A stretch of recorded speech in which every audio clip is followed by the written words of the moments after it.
बिस्मिल्लाहिर्रहमानिर्रहीम। उर्दू पेजी देखने वाले सभी दोस्त अहबाब को अस्सलाम वालेकुम। नाज़रीन, हिंदुस्तान के बादशाहों में सिकंदर लोदी एक बड़ा मशहूर और नेक बादशाह गुजरा है। वो बड़ा खुदा तरस और इंसाफ पसंद बादशाह था। अपने वक्त के 17 बड़े बड़े आलम आधी रात तक उसके पास बैठे रहते थे, जिनसे वो इस्लाम के अहकामात जानने में मदद लेता था। वो खुद भी आलम था और कुरान और हदीस के मुताला का शौक़ रखता था। इंसाफ करने में वो किसी की तरफदारी और रियायत नहीं करता था और गरीब से गरीब आदमी को भी अपना मुकदमा बादशाह तक ले जाने में कोई रुकावट ना थी।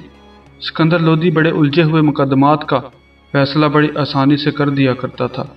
उसके एक फ़ैसले की दास्तान हम अपने मुहतरम नाज़रीन की नज़र करते हैं, जिससे ना सिर्फ आपको उसकी जहानत का इल्म होगा बल्कि ये भी मालूम होगा कि उसके ज़माना में गरीब से गरीब आदमी को भी इंसाफ हासिल करने में कितनी आसानी थी। वीडियो शुरू करने से पहले नए आने वाले तमाम दोस्त अहबाब से गुजारिश है कि हमारे चैनल उर्दू पेजेस को सब्सक्राइब करके साथ मौजूद घंटी के बटन को दबा दें। नाज़रीन, सिकंदर लोदी के ज़माना में 2 गरीब भाई फ़ौज में भर्ती हुए। खुशकिस्मती से 2 कीमती पत्थर उनके हाथ लग गए और दोनों भाइयों ने एक एक पत्थर आपस में बांट लिया। कीमती पत्थर पाकर छोटे भाई ने कहा, अब मैं नौकरी नहीं करूँगा और इसको बेचकर कोई तिजारत करूँगा और अपनी बीवी और बच्चों के साथ रहूँगा। यह सुनकर बड़े भाई ने कहा, जैसी तुम्हारी मर्जी, और अपना कीमती पत्थर अपने छोटे भाई के हवाले करते हुए कहने लगा कि ये भी साथ ले जाओ और अपनी भाभी को दे देना कि वो इसे संभाल कर रख ले। मैं तो अभी नौकरी नहीं छोड़ सकता। छोटा भाई दोनों कीमती पत्थर लेकर घर की तरफ रवाना हो गया। रास्ते में उसकी नीयत खराब हो गई और कीमती पत्थर अपनी भाभी को देने की बजाय अपने पास ही रख लिया और अपने काम धंधे में लग गया। कुछ दिन ही गुजरे थे कि बड़ा भाई छुट्टी की गर्ज से घर आ गया और अपनी बीवी से कहने लगा कि जो कीमती पत्थर उसने अपने छोटे भाई के हाथ भेजा था, तुमने उसका क्या किया? बीवी कीमती पत्थर का सुनकर हक्का बक्का रह गई और कहने लगी, कैसा पत्थर? मुझे तो इस बारे में कोई खबर नहीं। बीवी की लाइल्मी पर वो चुप हो गया और शाम को छोटे भाई के पास पहुंच गया और कीमती पत्थर के बारे में दरियाफ्त करने लगा। छोटे भाई ने साफ जवाब दे दिया कि वो पत्थर उसने तुम्हारी बीवी को दे दिया था और अगर वो इनकार कर रही है तो वो झूठी है।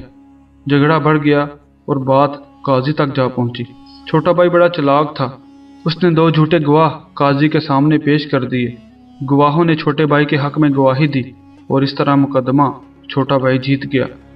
जब बड़े भाई की बीवी ने मुकदमे का हाल सुना तो बहुत परेशान हुई, क्योंकि वो झूठी भी बनी और कीमती पत्थर भी हाथ से गया।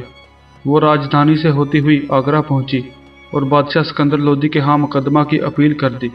बादशाह ने उस औरत की फरियाद सुनी और दोनों भाइयों और गवाहों को बुला भेजा। मुकदमा दोबारा से शुरू हुआ तो गवाहों ने यहाँ भी छोटे भाई की सिखाई हुई बात कह दी और दोनों झूठ बोल दिए। सिकंदर लोदी एक दाना बादशाह था। उसको कुछ शक गुजरा। उसने गवाहों से कहा कि तुम दोनों ने वो कीमती पत्थर देखा था? गवाहों ने जवाब दिया, जी हुजूर, देखा था। ये सुनकर बादशाह ने मोम मंगवाया और थोड़ा थोड़ा दोनों गवाहों को दिया और कहा कि तुम दोनों अलग अलग बैठो और जैसा वो पत्थर था वैसा ही मोम को बना लाओ। दोनों गवाह अलग अलग जा बैठे। वो परेशान थे कि पत्थर किस शक्ल का बनाएं, क्योंकि उन्होंने पत्थर को ना देखा था। वो तो सिर्फ झूठी गवाही देने आए थे। अब क्या करते? बादशाह का हुक्म था।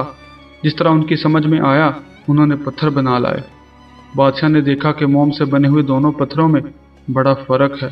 अब बादशाह ने गवाहों को डांटा तो सारा भेद खुल गया और दोनों गवाहों ने झूठी गवाही का एतराफ़ कर लिया।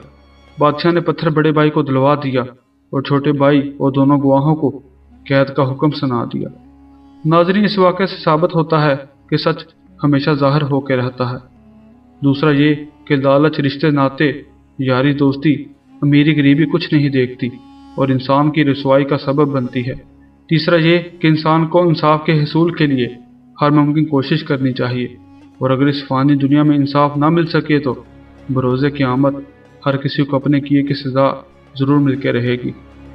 दोस्तों, ये वीडियो कैसी लगी हमें ज़रूर बताइएगा और अगर आप ऐसी ही वीडियो देखना चाहते हैं तो हमारे चैनल उर्दू पेजेस को सब्सक्राइब कर लें और हमें अपनी कीमती राय से ज़रूर आगाह करें और इस वीडियो को अपने दोस्त अहबाब के साथ व्हाट्सएप और फेसबुक पर ज़रूर शेयर करें।